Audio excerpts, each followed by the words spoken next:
Esse é o nosso Tudo Posso, a sua revista eletrônica de todas as tardes. Eu, Maria Cândida, os nossos convidados. Estamos aqui esperando também o seu recado. Pode mandar para cá o WhatsApp, 0 operadora 11 944 94 50 23. Mas olha, na hora de escrever, né, como a gente sempre fala para vocês, tem que mandar para cá o seu nome, a cidade, o estado, da onde está falando, né, para a gente poder mandar um recado completo para vocês de todo o país que acompanham o nosso programa, que acompanham a nossa revista eletrônica.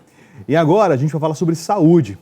E com o calor, né, o calor vai chegando e aumentar a vontade de sair de casa, né, vai aumentando cada vez mais. Muita gente acaba investindo o tempo livre para se exercitar e tentar recuperar a forma, fazendo aí longas caminhadas, exercícios, mas ao mesmo tempo acaba também abusando de comidas e bebidas muitas vezes nada saudáveis. Aí essa combinação, essa mistura pode aumentar as chances de algum problema cardíaco ou vascular aparecer, principalmente em pessoas com maior risco, como idosos, hipertensos, obesos, tabagistas, diabéticos. E para falar um pouco mais sobre isso, no programa de hoje a gente está recebendo aqui o diretor da Angiocardio, ele que é cardiologista, Dr. Hélio Castelo. Dr. Hélio, boa tarde. Boa tarde. Obrigado pela presença. A gente vê realmente, né, no verão as pessoas parecem que saem da toca, né? É isso, né? No inverno a galera hiberna e depois quer recuperar o tempo perdido. É bem isso mesmo, né? Quer dizer,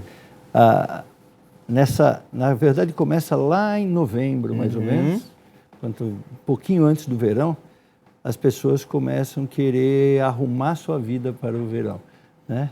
E aí tem um outro fator também, que na passagem de ano tem as promessas, né? Então, assim, vou fazer exercício, vou parar de fumar, aquele monte de mentira que a gente conta. Então, essas coisas todas. E aí o indivíduo acha assim, que ele vai começar a fazer exercício, ele vai correr a maratona em uma semana. E aí que ele abusa e faz coisa errada. Os maiores erros, doutor, que o senhor vê como cardiologista que as pessoas acabam cometendo? Claro que tem o chamado grupo de risco, né? O grupo mais propenso a isso. Mas as pessoas de um modo em geral? Bom, o maior erro é começar a fazer atividade física sem fazer um check-up antes. Tá. Você vê, hoje de manhã mesmo eu estava vendo uma reportagem na internet, a gente fica o tempo todo olhando as coisas, e morreu ontem uma pessoa numa academia de ginástica, se eu não me engano, em Campo Grande. Em Campo Grande, sim, eu soube dessa história, exatamente, doutor. Quer dizer, entre aspas, isso daí é uma rotina tão grande que quase já não vira mais nenhuma notícia de destaque, infelizmente. Por quê? Porque as pessoas vão fazer academia com frequência, fazendo ou não fazendo avaliação, ou uma avaliação meia boca. Meia boca, né?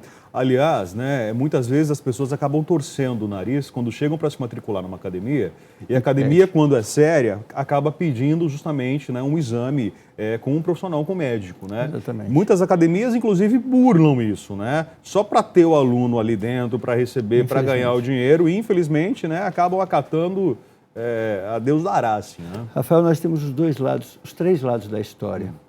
Nós temos, infelizmente, algumas academias que fazem isso. Nós temos, infelizmente, alguns colegas médicos que liberam o paciente aquele atestado sem fazer uma avaliação mais rigorosa. E nós temos a pessoa em si que quer pegar um atalho e tenta, às vezes, fazer a coisa atropelando. Então, eu sempre faço uma comparação com o teu carro. Se você vai viajar, principalmente se a viagem vai ser longa, você, no mínimo, calibra o pneu, dá uma olhada se o óleo está bom. Quer dizer, você faz um mini check-upzinho. Se for uma coisa maior ainda, se for atravessar o Brasil de carro, nossa, se bobear, você troca o carro. Você faz tudo para deixar aquilo lá. Quer dizer, você faz isso para um carro que o máximo que acontece... Tudo bem, pode ter um acidente, mas muitas vezes o que pode acontecer é te deixar na estrada só. Por que você não faz isso com a tua vida? Você vai entrar numa academia, você vai fazer uma atividade física, você vai não sei o quê, faça isso. Faça um check-up antes, avalie se você está em condições. Então, esse seria o primeiro erro. O segundo erro é, ainda dentro do check-up, a pessoa achar que só deve fazer a avaliação as pessoas de maior risco. E não, obviamente que a avaliação é diferente. Se eu pego um indivíduo de 20, 25 anos, jovem, que nunca teve nada, e vem no meu consultório fazer uma avaliação para atividade física, existem alguns certos exames que a gente faz, etc. Se eu pego um indivíduo de 50, 60 anos, tem diabetes, hipertensão, não sei o quê, tem antecedente na família. Até porque, assim, o senhor deve receber muita gente, porque avaliação nunca é tarde para começar também, né, doutor? Não, tem que começar a qualquer idade. Isso é verdade. Eu tenho pessoas iniciando atividade física, iniciando uma mudança de estilo de vida na fase com 20 anos, 18 anos, 25 anos, e que fazem um check-up com a gente, e eu tenho pacientes começando com 80. Então, assim, tem gente que fala, mas não fiz até agora nada, não vale a pena. Vale a pena sempre. Eu tenho pacientes com 89 anos, é uma senhorinha, 89 anos, está ótima, fez 89 agora em janeiro, ela faz 3 a 4 vezes por semana, ela faz atividade física, anda na esteira, tem até um personal, ela, para você ter uma ideia como é, e está com 89 anos, tem problemas cardíacos controlados e está tudo bem. Então esse é um primeiro erro. O segundo erro é o horário de fazer atividade física. Aí vem essa associação com o calor. Muito grande. Então assim, posso fazer às 2 horas da tarde? Pode, desde que seja um lugar coberto. Você vai fazer na academia, etc. Enfim. Agora, fazer numa praça, eu não recomendaria fazer no pico do calor. Então, eu escolheria no começo da manhã, antes das 10 da manhã, de preferência, ou no final da tarde. Lembrar que nós estamos no horário de verão, então, às vezes, às 4 da tarde ainda é o calor das 3. Das 3 horas. Então, lá para umas 5, 6 horas da tarde, aproveitar que o dia está mais longo, que hoje a gente consegue ficar claro até às 8 horas da noite, e fazer nesse momento. Terceiro erro seria o uso de roupa. Que tipo de roupa? Tem ainda, infelizmente, aquelas pessoas que põem, eu já vi até com um saco plástico embaixo da roupa, não sei se você já viu isso. Já vi isso, já. Para dizer que vai perder peso. Gente, pelo amor de Deus. Vai transpirar demais, acabar suando mais, vai perder mais peso. Água não é gordura. Então, assim, você vai desidratar, aumenta o risco de você cair no meio da rua porque desidrata. Não emagrece, quer dizer, ainda é frustrante o negócio. E além disso, quer dizer, a desidratação, como você disse, ela aumenta a viscosidade do sangue. Então, aumenta a chance de formar pequenos coágulos, principalmente se você for predisposto a isso. Então, esse é um erro fatal. É importante que a pessoa tenha roupas leves, confortáveis, use um tênis. Tênis adequado, né? Aliás, eu estou de tênis hoje. Use um tênis adequado para que, não só pensando no coração, mas no corpo todo, seja benéfico aquilo lá que você vai fazer, né? Eu acho que o tempo também, a hidratação, como eu disse, tem que beber água antes, tem que beber depois. Atividade física não fazer em jejum. Tem gente que faz de manhã. Vou fazer de manhãzinha? Ótimo, excelente, é um bom momento, mas come alguma coisa antes. Toma um suco, faz uma alimentação leve, faz a tua atividade física, volta depois, se for o caso, complementa, mas não fazer em jejum. Doutor, a pessoa não seguiu essas recomendações. Que doenças ela pode estar propensa a desenvolver, a surgir? Que problemas podem acontecer? Os problemas são os mais variados que existem, né? Do ponto de vista cardiovascular, a gente aumenta o risco de, como eu falei, da desidratação, formar coágulos e, eventualmente, esse coágulo entupir alguma artéria do coração, causar um infarto ou coisa do tipo. Arritmias cardíacas, se a pessoa não está preparada. O calor, também por causa da desidratação, ele faz com que o teu metabolismo aumente e isso faz com que o teu coração tende a bater mais rápido. E também, se você tiver uma predisposição para isso, você pode ter uma arritmia.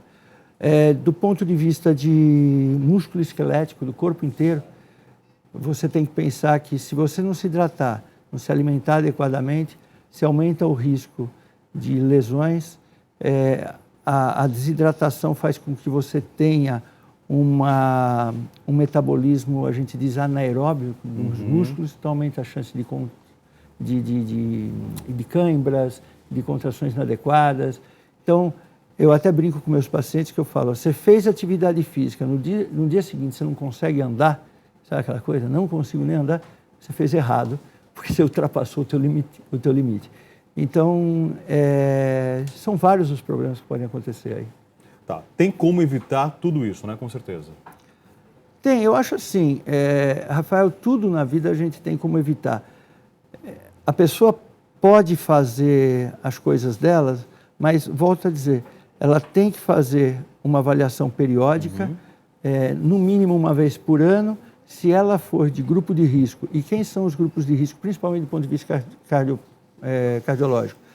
São os hipertensos, os diabéticos, os fumantes, os obesos, as pessoas absolutamente sedentárias, está começando a atividade agora, aqueles que têm um antecedente na família muito rico para doenças cardiovasculares, quer dizer, pai ou mãe ou irmão ou um outro parente muito próximo teve infarto, teve AVC, os idosos, e quanto mais idoso, maior o risco disso.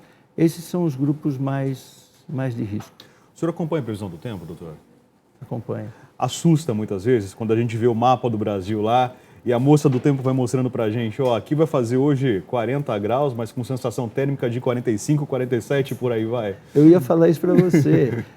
Aquele número que a gente vê não corresponde à verdade. Isso é verdade, né? Exatamente. Porque a gente vê lá que nem eu estava na praia esse final de semana e estava mostrando no carro 35 graus. Aqui, litoral norte de São Paulo. Mas a sensação era de mais de 40. De fato. Era impossível.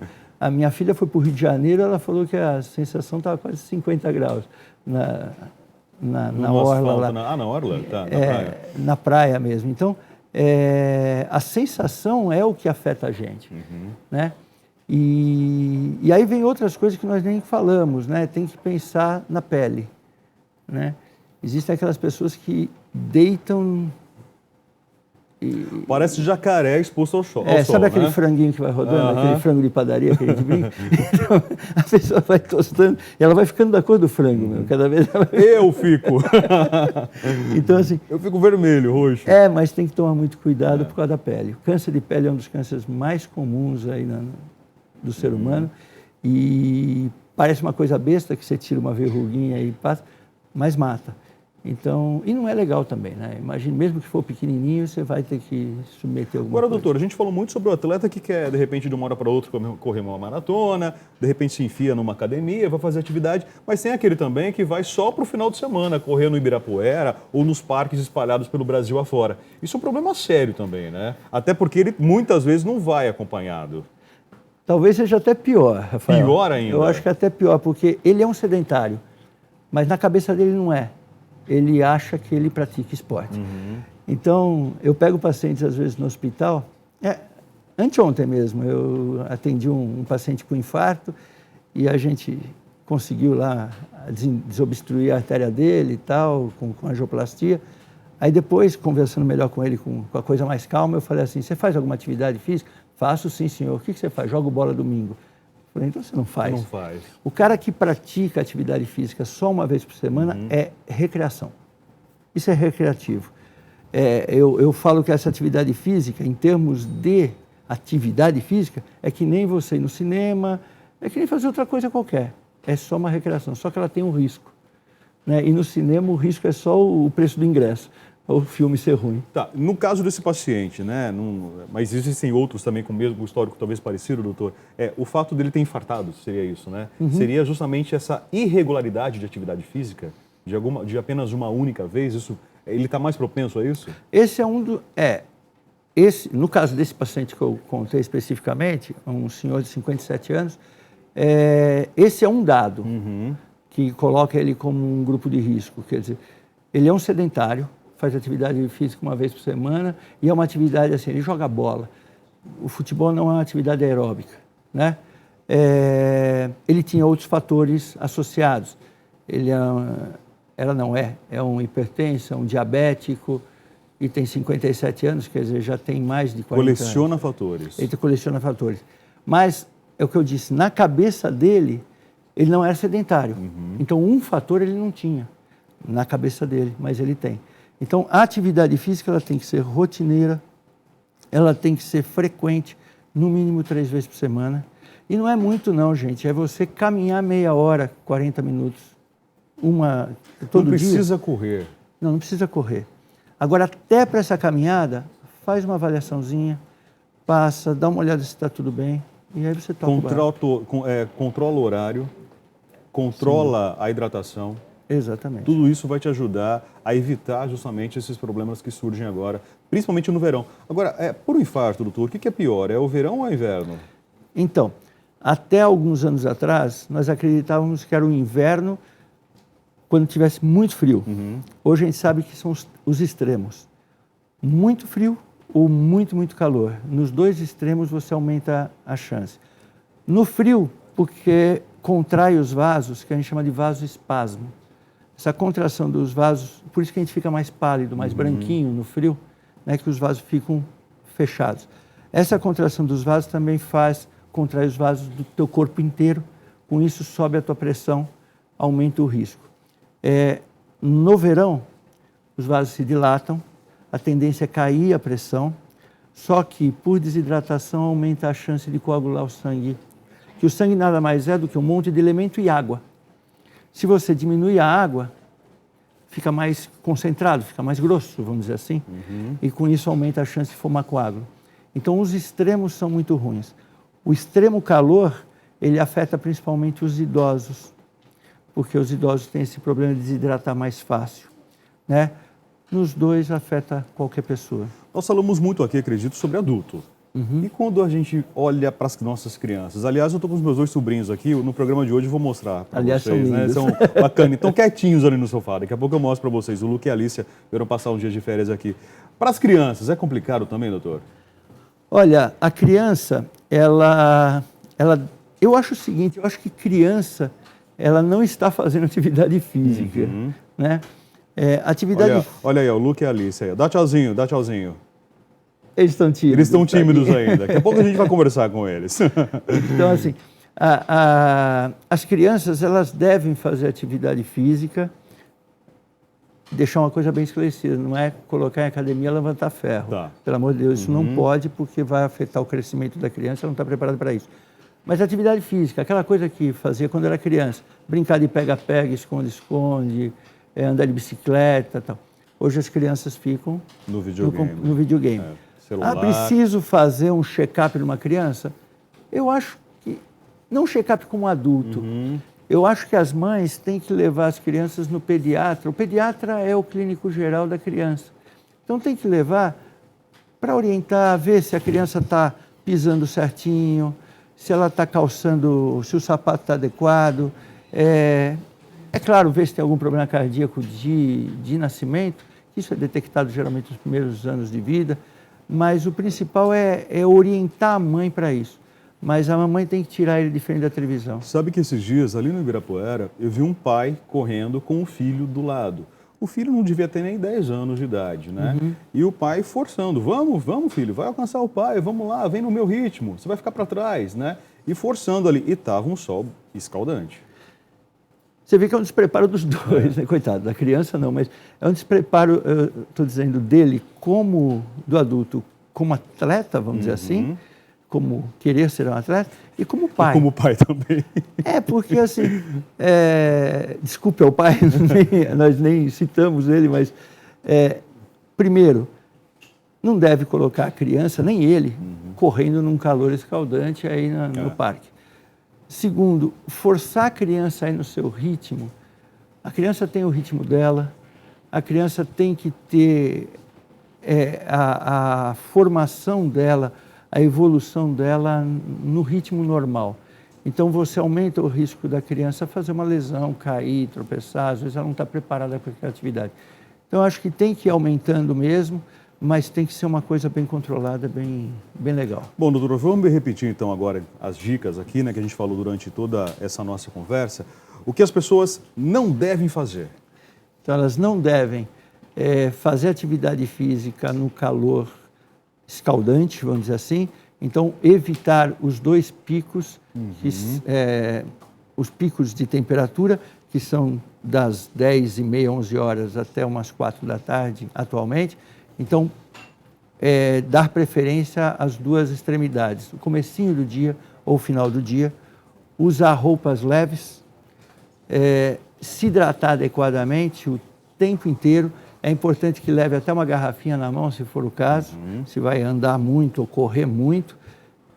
Fazer um check-up sempre. Isso é fundamental. Sempre, sempre, sempre, sempre. Ah, mas vai ser só um pouquinho. Mesmo que seja assim, um pouquinho. Mesmo que seja aquela caminhada que o doutor recomendou aqui, 3 vezes por semana, meia hora, mas esse check-up deve ser feito. Procurar um cardiologista, procurar um médico, seu profissional de confiança e exigir realmente que os exames sejam feitos. Que simplesmente nós chegar lá, doutor, eu não tenho nada, o senhor assina aqui para mim? Isso não funciona, né, doutor? E doutores, não assina. E uma coisa que eu sempre falo, Rafael, além dos exames, para você que está em casa, exija que o médico te examine. Então, o médico tem que te examinar. Esses exames que são pedidos são fundamentais, mas o nome disso é exame complementar. Ele complementa a consulta. O exame não é consulta. Essa semana mesmo a gente recebeu um rapaz que ligou, a gente faz check-up em alguns lugares, ligou e falou assim, eu queria fazer um check-up. Aí a nossa secretária falou, não, vou agendar, então tem a consulta, tem os exames e tal. Ele falou, não, eu queria fazer só os exames. Eu falei, poxa, quem é que vai ver o resultado? Aí não adianta. Doutor Hélio, muito obrigado. Eu que agradeço. Para encerrar essa nossa conversa, vou copiar aqui a famosa frase do Paulo Cintura, personagem lá da escolinha do professor Raimundo. O senhor lembra dessa? Saúde o que interessa, o resto não tem pressa. Né? Intervalo, a gente já volta. O Leandro Léo Lima vai estar com a gente no próximo bloco, trazendo dicas de televisão, de cinema, dicas para você curtir com a família nesse final de semana. A gente já volta, então.